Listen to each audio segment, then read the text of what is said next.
Protesters gathered in the capital of the Democratic Republic of Congo and at least one other city, defying a ban on demonstrations against the President Joseph Kabila's plan to stay in office past the end of his term on Monday. The government and election officials are blaming logistical and financial problems for the delay in the vote, which is currently scheduled for April 2018. Demonstrators in Kinshasa carried red cards demanding that President Kabila step down. Opposition activists say Kabila is trying to cling to power by letting his term limit run out. Election officials, rather than having elections to appoint a successor. Well, now demonstrators, some of the opposition members have actually agreed that Kabila can remain in office. The Constitutional Court has also ruled that Kabila, leader since his father was assassinated in 2001, can stay on in power.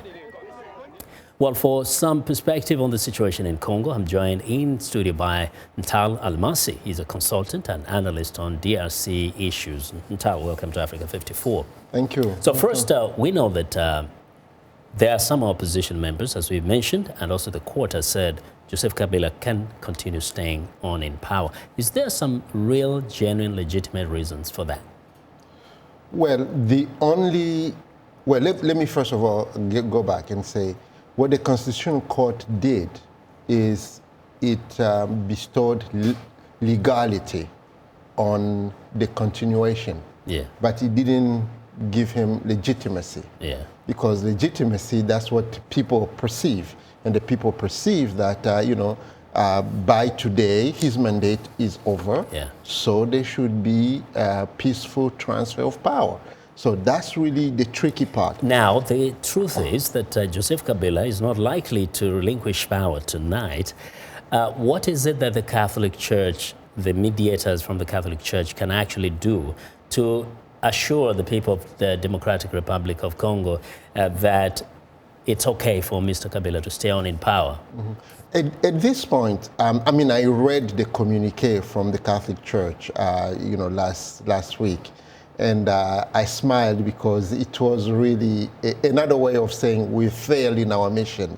Of course, they have said they will continue on the 21st. Which is past the deadline. Which is past today and past tomorrow. So that's why everybody is looking at what is going on in the street. And I think Felix Tshisekedi did not do well. His statesmanship did not really work there, because by saying, oh, we failed, now the people should take the matters in your own hands, that's tantamount to saying, you can go in the street and... Now, but let's say this. We have seen demonstrations in the past on the streets of Kinshasa and other towns. They didn't make any difference. Is this something that really bothers Joseph Kabila? Maybe. Because, what I know for today specifically is that Kinshasa, and specifically Gombe, where we have the seat of, not only the parliament, but also the presidency and the government.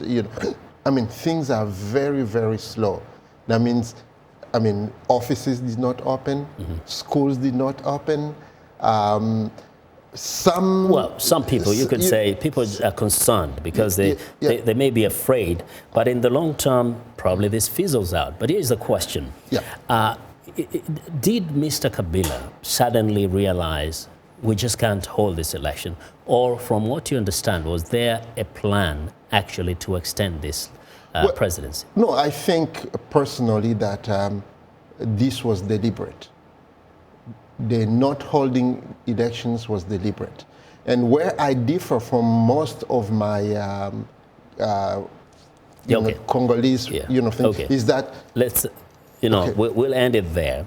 We'll probably call you back to see how things go as we look forward to the next phase of those elections, or those talks rather. Thanks a lot, Ntal, for joining us today.